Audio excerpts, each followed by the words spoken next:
umum bagi orang yang bisa melihat untuk bertanya-tanya apa yang dilihat oleh orang buta.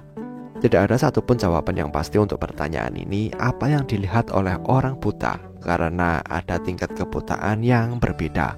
Check this out.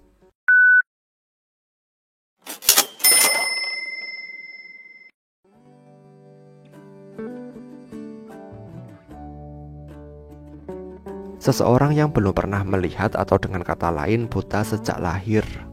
Orang yang terlahir buta mengatakan jika anggapan jika orang buta melihat segala sesuatu menjadi hitam adalah tidak benar, karena orang itu tidak memiliki penglihatan lain untuk membandingkannya.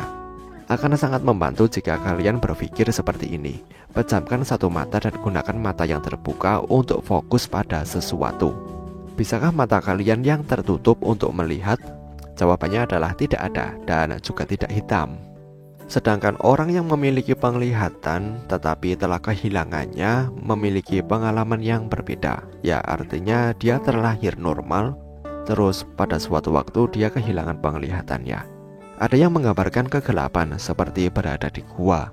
Beberapa orang melihat percikan api atau mengalami halusinasi visual. Penglihatan adalah fitur utama sindrom Charles Bonnet atau CBS. Sindrom Charles Bonnet adalah kondisi umum di antara orang-orang yang kehilangan penglihatan. CBS mungkin permanen atau sementara. Ini bukan penyakit mental dan tidak terkait dengan kerusakan otak. Selain kebutaan total, ada juga kebutaan fungsional. Definisi kebutaan itu bervariasi dari satu negara ke negara yang lain. Apa yang dilihat oleh orang buta fungsional bergantung pada tingkat kebutaannya. Seperti yang pertama, bersertifikat buta. Seseorang mungkin bisa melihat benda besar dan orang, tetapi tidak fokus. Orang yang buta secara hukum bisa melihat warna atau melihat fokus pada jarak tertentu. Misalnya bisa menghitung jari di depan wajah. Dalam kasus lain, ketajaman warna mungkin hilang atau semua penglihatan menjadi kabur. Yang kedua adalah penglihatan ringan.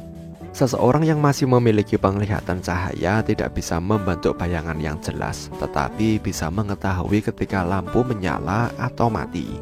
Yang ketiga adalah penglihatan terowongan. Penglihatan mereka mungkin relatif normal atau mungkin tidak, tetapi hanya pada jarak tertentu. Seseorang dengan penglihatan terowongan tidak bisa melihat objek kecuali dalam kerucut yang kurang dari 10 derajat. Bisakah orang buta melihat dalam mimpi mereka? Seseorang yang terlahir buta juga mengalami mimpi, tetapi tidak melihat gambar atau visual. Mimpi mereka bisa mencakup suara, bau, rasa, dan perasaan. Sebaliknya, jika seseorang memiliki penglihatan dan kemudian menjadi buta, bisa melihat dalam mimpi mereka. Kemunculan benda dalam mimpi tergantung pada jenis dan riwayat kebutaan seseorang. Sebagian besar, penglihatan dalam mimpi sebanding dengan jangkauan penglihatan yang dimiliki seseorang sepanjang hidup mereka. Misalnya, seseorang yang buta warna tidak akan tiba-tiba melihat warna biru ketika mereka bermimpi.